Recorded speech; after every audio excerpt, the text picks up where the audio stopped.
If he did not support Scientology or was hostile to it, he would be declared a suppressive person and Marla would be forbidden to have any contact. At the least he was being handled.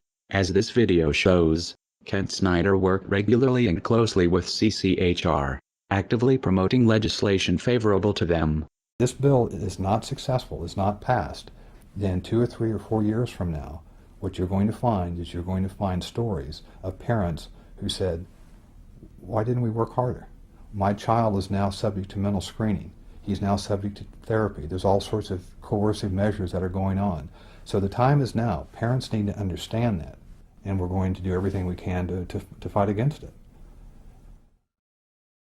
This is important because there is an attempt to rationalize Ron Paul's involvement with CCHR and founding member Dr. Zass as harmless.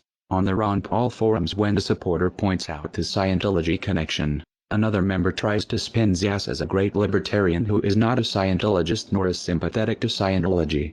This is bullshit. CCHR is a branch of Scientology and SZAZS co-founded it. The Church of Scientology would never allow someone they did not control to have that much influence. The CCHR website was registered by Scientologist Amber Smayataki. Most of the board are Scientologists. Zass denies being a Scientologist. A representative writes, sharing this battle does not mean that Dr. Zass supports the unrelated principles and causes of any religious or non-religious organization. This can be true working with most organizations, but as we have shown, Scientology does not work this way. You are either for Scientology or you are against it. Whether SZAZS himself believes in Xenu is irrelevant. What is relevant is Scientology considers Zass non-hostile and therefore successfully handled. Kent Snyder may have something in common with Lisa McPherson. His involvement with the cult might have killed him. Like Zass, Scientology believes in an extreme version of personal responsibility. That disease is a result of body thetans and it is the Scientologists' fault for not trying hard enough to clear them.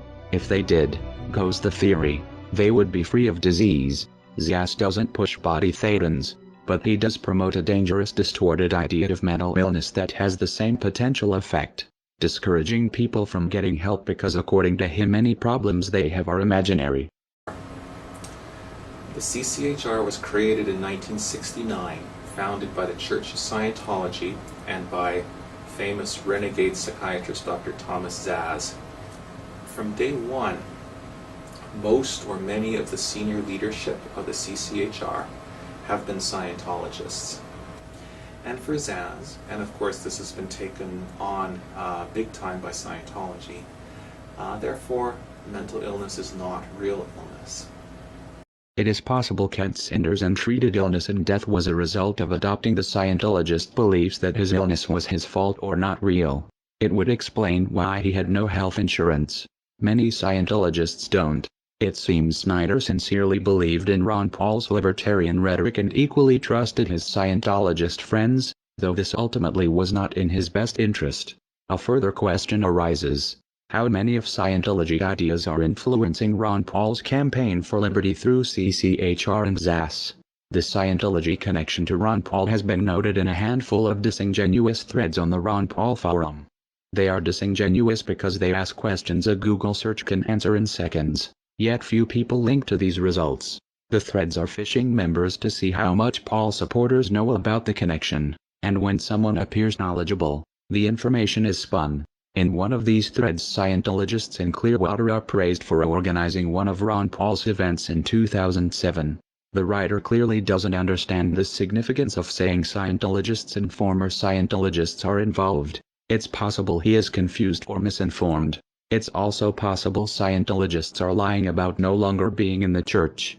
It would be a glaring anomaly that, everywhere else former Scientologists are considered SPs to be shunned by current members, except for those working on the Ron Paul campaign.